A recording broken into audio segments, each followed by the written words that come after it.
Some massive changes are coming to the iPhone 14, but is it gonna look like this or more like this? We've got a pretty good idea right now of exactly what the iPhone 14 is gonna look like, how it's gonna work. We think we know all the details, but a lot can change between this moment and this moment. Let's break down all the latest iPhone 14 news you need to know about, including 8 surprising last-minute changes that Apple could be making with the iPhone 14 that they hope you don't find out about, but I'm about to tell you now.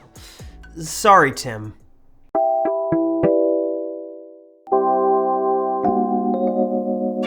We're just about 5 months out from the official release, the unveiling of the iPhone 14 series, and there's still a lot we don't know about this new lineup of flagship iPhones. Now, of course, the rumor mill's gonna do what it always does, and that is leak out info before it's officially released, and we've now got a really good idea of what the iPhone 14 is gonna look like thanks to CAD files, and also some new photos of parts that are gonna be going right on the new iPhone 14 models. But every single year, without fail, just when we think we've got all our T's crossed and our I's dotted, Apple always throws us for a loop. They throw a curveball in there and reveal some component or new feature that the rumor mill didn't exactly catch, something they kept under wraps, which sort of leads us to this year.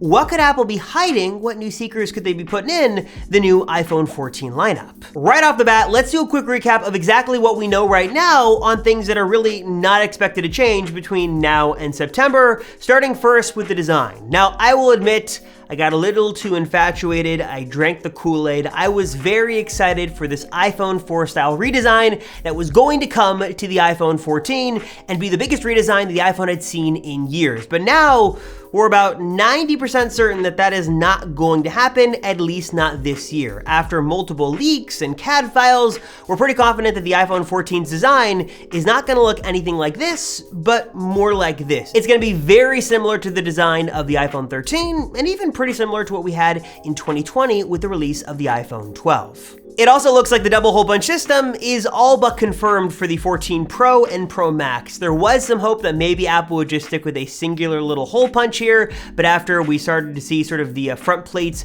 start to leak for all the iPhone 14 models, again, it's all but confirmed that the iPhone 14 Pros will have the double hole punch system, while the regular, typical notch will be sticking around another year for the 14 and 14 Max. Also, speaking of 14 Max, yeah, RIP iPhone 14 mini. There is not gonna be a mini lineup of iPhone this year. It seems like Apple just didn't have the demand they expected. Consumers didn't gravitate towards that phone, or maybe they gravitated higher up because the price difference really wasn't all that substantial. And for one reason or another, or all those reasons plus more, there will not be a mini iPhone this year. Instead, Apple is going to do a 6.7-inch iPhone 14 Max. This is basically like the Pro Max minus the Pro features and the Pro price tag. So no Pro Motion, no triple camera setup, no ProRes video, but a nice big screen iPhone for about $200 less than the iPhone 14 Pro Max. So maybe around $900-ish, as long as Apple doesn't change prices this year, which they might be doing thanks to issues with the supply chain. So we'll talk about that a little later. But while all that stuff is very physical, this is all the stuff with the design and the things on the outside that are a lot tougher to keep under wraps. What could Apple do underneath, behind the scenes, under the hood, so to speak? What changes could they make under the surface that we couldn't see, that wouldn't leak out in time, that Apple could sort of keep under wraps until they officially unveil the iPhone 14 in September? Well, let's start first with camera. This is going to be one of the biggest areas of concentration with the iPhone 14. This is where a lot of the upgrades are going to come, especially on the iPhone 14 Pro models, and where Apple could have some secrets hidden in here that we won't see until they officially announce it themselves. Now, of course, the big story here is with the upgrades to the main camera on the iPhone 14 Pro and Pro Max. That's because the main camera is finally making the jump from 12 megapixels all the way up to a 48 megapixel main camera. It's gonna be interesting to see how Apple does this. Rumor has it they're gonna use pixel binning technology, but it should sort of give us better photos, better videos, basically a more versatile, higher quality camera system. It's gonna be interesting to see what exactly you can do with those extra megapixels and how Apple puts puts that to work, so I'm guessing we should see some updates to Smart HDR photo processing, maybe ProRes Video 2, and also cinematic mode. You might remember this is Apple's answer to portrait mode video, and it's a cool feature. It's a little bit quirky, but it's pretty cool, but it's currently limited to just 1080p on all iPhones, which sort of begs the question, well, is it gonna get an update with the 14? Could we see 4K cinematic mode on the 14 Pro? Any special features? Not exactly sure what Apple's gonna do on that, and also, did you even remember cinematic mode exists? Do you use it often? Let me know down below. But while the big upgrade to the main camera is only coming to the Pro end iPhones, there actually is one upgrade coming to all iPhone 14 models, and that is with everybody's favorite camera, the selfie camera. Apple's front-facing camera is gonna get some better autofocusing capabilities with the iPhone 14, and is gonna be able to let in a bit more light as well, jumping from f2.2 down to f1.9. So if you want more light, a little bit better of that background blur bokeh effect, you're gonna get that on all iPhone 14 models launching this year. There are also some rumors on the under-the-hood components for the iPhone 14 because Apple is gonna do some things differently this year, something they've never done on a flagship iPhone, and that is basically release two different processors, the A15 and the lower-end 14 and 14 Max, and the all-new turbocharged A16 in just the Pro and Pro Max. Of course, the differences here probably won't be all that substantial, and you probably won't need that extra horsepower unless you're really doing a ton on your Pro and iPhone, so I really wouldn't worry about that. But it is an unprecedented move we haven't seen before on a flagship iPhone, so it is something to take note of. Also, what could Apple be doing with storage? There were rumors that Apple was going to add a 2 terabyte version of the iPhone 14 to the lineup, maybe just with the iPhone 14 Pro, and you gotta ask yourself, who really needs all that storage and how much is it gonna cost? We have seen multiple reports of people actually filling up the 1 terabyte cap on the current 13 Pro, so maybe we could see double that amount with the iPhone 14 Pro or Pro Max, though again, it's a little unclear if Apple's gonna do that this year or not. And speaking of under the hood, behind the scenes improvements, there are two features in particular that and I'm sure many of you guys would love to see on the iPhone 14, and that of course is USB-C replacing the Lightning connector and under display Touch ID running alongside Face ID. Do any of these, either of them, both of them, have a shot at being included on any of the iPhone 14 models? Well, probably not. Not as of right now. USB-C just makes so much sense for the iPhone, especially for the iPhone 14 Pro and Pro Max, but there are a couple of reasons why Apple is probably never going to do it. One is that we know that they're sort of moving in the direction of offering a portless phone. They want to remove the port entirely, not switch it to USB-C, and also Apple just makes a whole lot of money on their made for iPhone accessory Lightning program, so there's probably not a lot of incentive for them to move over to USB-C, even though it would make a lot of sense for us. Doesn't make as much sense for Apple, though I'd still think it's probably the right move to make.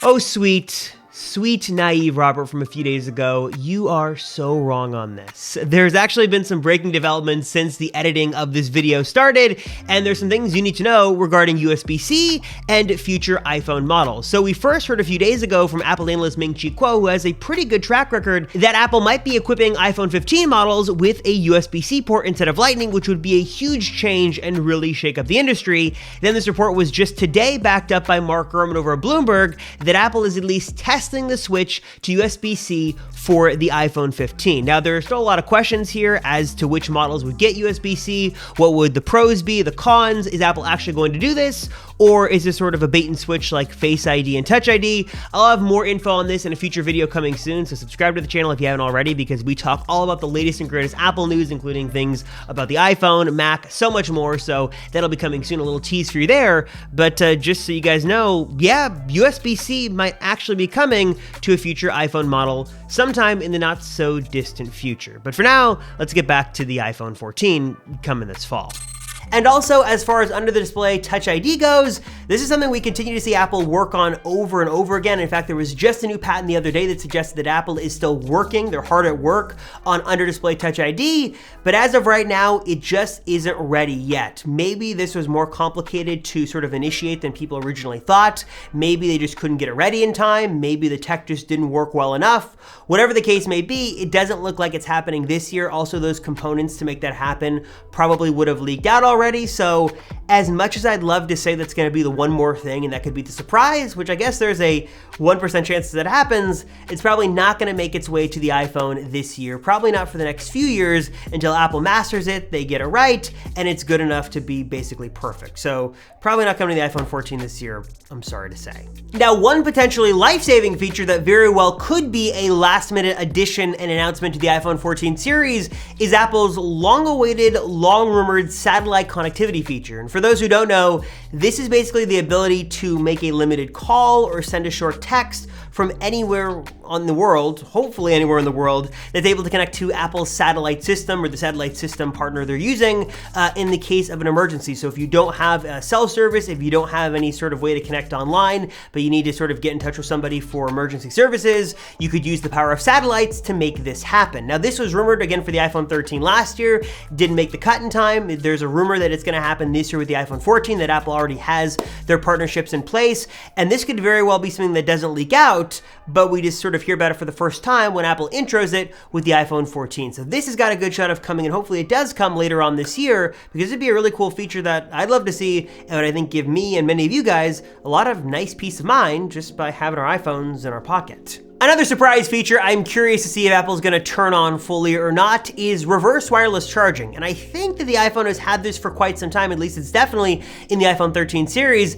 but it only works in a very specific use case and only with one Apple product, and that is sort of the MagSafe wireless battery pack on the back of the iPhone. Now, the hardware is there, but Apple is notorious for sort of having things and not really using them for their full potential, or at least not what they consider to be the full potential until they're ready to do so, if ever. So I'm curious if this year, maybe alongside new AirPod Pros 2, we could see reverse wireless charging come to the iPhone 14, and that should give you the ability to sort of charge things off the back of your iPhone. That would be super cool. Also, a lot of rumors these days on colors. What could be the new special color for the iPhone 14 Pro? Could it be some kind of purple? Could it be the gold bronze that was rumored for last year with the 13 Pro? We're not sure exactly what that color is going to be just yet. Apple does usually a pretty good job of hiding these colors, so that could be a last-minute surprise that we don't know until we see that really over-the-top, flashy intro video that shows us exactly what that color is going to be. So I'm curious, as always, what are your thoughts on the iPhone 14 series as it stands right now? Is the 14 Max going to be a blockbuster sensation?